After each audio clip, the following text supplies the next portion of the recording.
ಅರೆ ಗೌತಮಣ್ಣ ಆಯ್ತಾ ಅವಯ್ಯು ಗುಡ್. ನೀವ್ ಹೇಗಿದ್ದೀರಾ? ಆಯ್ತು ಚೆನ್ನಾಗಿದೆ ಅಂದ್ರೆ ಬನ್ನಿ ಬನ್ನಿ ಬನ್ನಿ ಚೆನ್ನಾಗಿದ್ದೀರಾ? ಚೆನ್ನಾಗಿದೆ ಚೆನ್ನಾಗಿ ಬನ್ನಿ ಬನ್ನಿ ಬನ್ನಿ ಬನ್ನಿ. ಕೂತ್ಕೊಳ್ಳಿ ಅಳಿ ಅಂದ್ರೆ ಕಾಫಿ ತಂದ್ಬಿಡ್ತೀನಿ. ಏ ಬೇಡ ಬೇಡ ನೀ ಬನ್ನಿ ನನ್ನ ಕಾಫಿ ಎಲ್ಲ ಆಯ್ತು. ಅದೇ ಒಂದ್ ಸ್ವಲ್ಪ ಕಾಫಿ ಏ ಬೇಡ ಬೇಡ ಬೇಡ ಅರ್ಜೆಂಟಲ್ಲಿ ಇದ್ದೀನಿ ಬನ್ನಿ. ಅರ್ಜೆಂಟ್ ಅಲ್ಲಿದ್ದಾರೆ. ತಗೊಳ್ಳಿ.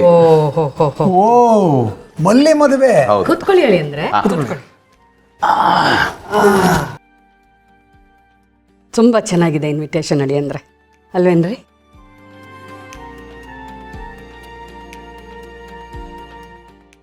ಹೌದು, ನಮ್ಮ ಭೂಮಿ ಯಾಕೆ ಬಂದಿಲ್ಲ? ನಿಮ್ಮ ಜೊತೆ ಅವಳು ಬರ್ಬೇಕಲ್ವಾ ನ್ಯಾಯವಾಗಿ? ಬರಬೇಕಾಗಿತ್ತು. ಅದು ಇಬ್ಬರು ಈ ಇನ್ವಿಟೇಷನ್ ಕೊಡೋ ಕೆಲಸನ ಶೇರ್ ಮಾಡ್ಕೊಂಡಿದ್ದೀವಿ. ಟೈಮ್ ಕಡಿಮೆ ಇದೆ, ಇನ್ವಿಟೇಷನ್ ತುಂಬ ಜನ ಕೊಡಬೇಕು. ಇಬ್ಬರು ಒಂದೇ ಕಡೆ ಹೋದರೆ ಕವರ್ ಮಾಡೋಕ್ಕಾಗಲ್ಲ. ಅದಕ್ಕೆ ಅವರು ಫ್ರೆಂಡ್ ಸರ್ಕಲಲ್ಲಿ ಕೊಡ್ತಾ ಇದ್ದಾರೆ, ನಾನು ನನ್ನ ಸಂಬಂಧಿಕರು ಕೊಡ್ತಾ ಇದ್ದೀನಿ. ಕರೆಕ್ಟ್ ಬಾವ. ಮದುವೆ ಮನೆ ಅಂದರೆ ಇನ್ವಿಟೇಷನ್ ಕಾರ್ಡ್ ಕೊಡೋದೇ ದೊಡ್ಡ ಟಾಸ್ಕ್ ಆಗಿಬಿಡುತ್ತೆ. ಇನ್ವಿಟೇಷನ್ ಕಾರ್ಡ್ ಕೊಡೋದನ್ನ ಮುಗಿಸ್ಬಿಟ್ರೆ ಅರ್ಧ ಮದುವೆನೇ ಮುಗ್ದಾಗೆ.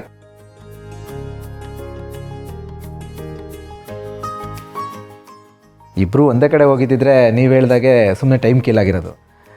ಈಗ ನೀವು ಕೆಲಸ ಡಿವೈಡ್ ಮಾಡ್ಕೊಂಡಿದ್ದೀರಲ್ಲ, ಕೆಲಸ ಬೇಗ ಮುಗಿಯುತ್ತೆ. ಕಾರ್ಡ್ ತುಂಬ ಚೆನ್ನಾಗಿದೆ ಹೇಳಿ ಅಂದರೆ ಸಿಂಪಲ್ ಆಗಿದೆ. ಹೀಗೆ ಇರಬೇಕು.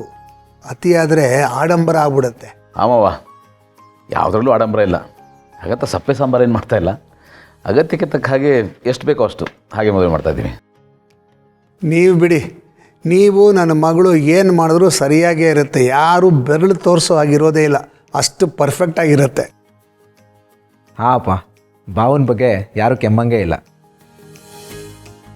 ಅಲ್ಲ ಅಳಿ ಅಂದರೆ ಇಷ್ಟೊಂದು ಟೈಮ್ದು ಒತ್ತಡ ಇರುವಾಗ ನೀವು ಯಾಕೆ ಬರೋದಕ್ಕೆ ಹೋದ್ರಿ? ನಮಗೊಂದು ಫೋನ್ ಮಾಡಿ ಹೇಳಿದರೆ ಸಾಕಿತ್ತು. ಹಾಗೆಲ್ಲ ಮಾಡೋಕ್ಕಾಗಲ್ಲತ್ತೆ. ಅದು ಕಾರ್ಡ್ನ ನಾವು ವಾಟ್ಸಪ್ಪಲ್ಲಿ ಕಳಿಸೋದು ಅಥವಾ ಇನ್ಯಾರ ಮೂಲಕನ ಕಳಿಸಿದ್ರೆ ಚೆನ್ನಾಗಿರಲ್ಲ. ನಾವೇ ಖುದ್ದಾಗಿ ಬಂದು ಕರೆದ್ರೆ ಒಂದು ಆತ್ಮೀಯತೆ ಇರುತ್ತೆ. ಹಾಗಾಗಿ ನಾನೇ ಬಂದೆ. ಅಳಿಯಂದರೆ ಎಷ್ಟೋ ಜನ ಕಾರ್ಡ್ ಕೊಡೋರು ಕಾರ್ಡ್ ಕೊಡಬೇಕಲ್ಲ ಅಂತ ಕಾಟಾಚಾರ ಕೊಟ್ಟು ಹೋಗ್ತಾರೆ. ಆದರೆ ನಮ್ಮವರು ಅನ್ನೋ ಭಾವನೆಯಲ್ಲಿ ಕೊಡೋರು ಕಡಿಮೆ ಆಗ್ಬಿಟ್ಟಿದ್ದಾರೆ. ನೀವು ಬಿಡಿ, ಅಳಿಯನಾಗಿ ನಮ್ಮ ಮನೆಗೆ ಬಂದ್ರಿ, ಆದರೆ ಈಗ ನೀವು ನಮ್ಮ ಮನೆ ಮಗನಾಗ್ಬಿಟ್ಟಿದ್ದೀರಾ. ಕರೆಕ್ಟಾಗಿ ಹೇಳಿದ್ರಿ ರೀ. ಅಳಿಯಂದ್ರು ಈ ಮನೆಗೆ ಹಿರಿ ಮಗನ ಥರ ಆಗ್ಬಿಟ್ಟಿದ್ದಾರೆ.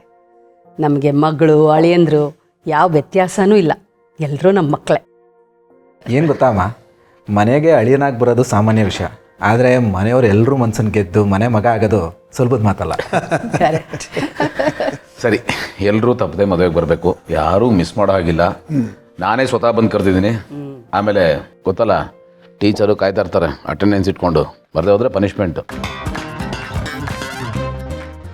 ಖಂಡಿತ ಎಲ್ಲರೂ ಬರ್ತೀವಿ ಅಳಿ ಅಂದರೆ, ಡೋಂಟ್ ವರಿ. ಎಸ್ ಅಣ್ಣ, ಮದುವೆ ದಿನ ನಾನಂತೂ ಬೇಗ ಬಂದ್ಬಿಡ್ತೀನಿ. ಯಾಕಂದ್ರೆ ಚೆನ್ನಾಗಿ ರೆಡಿಯಾಗಿ ಎಲ್ಲರ ಮುಂದೆ ಪೋಸ್ ಕೊಡ್ಬೇಕಲ್ಲ. ಹಾಂ, ಸೆಲ್ಫಿ ಅಂತ ಗಂಡನ ಪ್ರಾಣ ತಿನ್ಬೇಕಲ್ಲ, ಅದನ್ನು ಸೇರಿಸ್ಕೋ.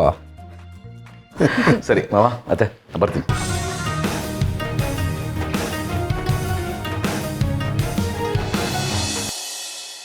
ಅಂಕಲ್, ನನ್ನ ಕಡೆಯಿಂದ ನಿಮಗೆ ಮದುವೆಯ ಮಮತೆಯ ಕರೆಯೋಲೆ ತಗೊಳ್ಳಿ. ಯಾರ್ದಾನಂದಪ್ಪ ಇದು? ನೋಡಿ, ಇದನ್ನ ಕೊಡೋಕ್ಕೇನೆ ನಿಮ್ಮನ್ನ ಬರಕ್ಕೆ ಹೇಳಿದ್ದು. ಆ್ಯಕ್ಚುಲಿ ಇದನ್ನ ಮನೆಗೆ ಬಂದು ಕೊಡಬೇಕು, ಆದರೆ ಅಲ್ಲಿಗೆ ಬರೋಂಗಿಲ್ವೇ, ಅದಕ್ಕೆ ಇಲ್ಲಿ ಕರೆದು ಕೊಟ್ಟೆ. ದಯವಿಟ್ಟು ಬೇಜಾರು ಮಾಡ್ಕೊಬೇಡಿ.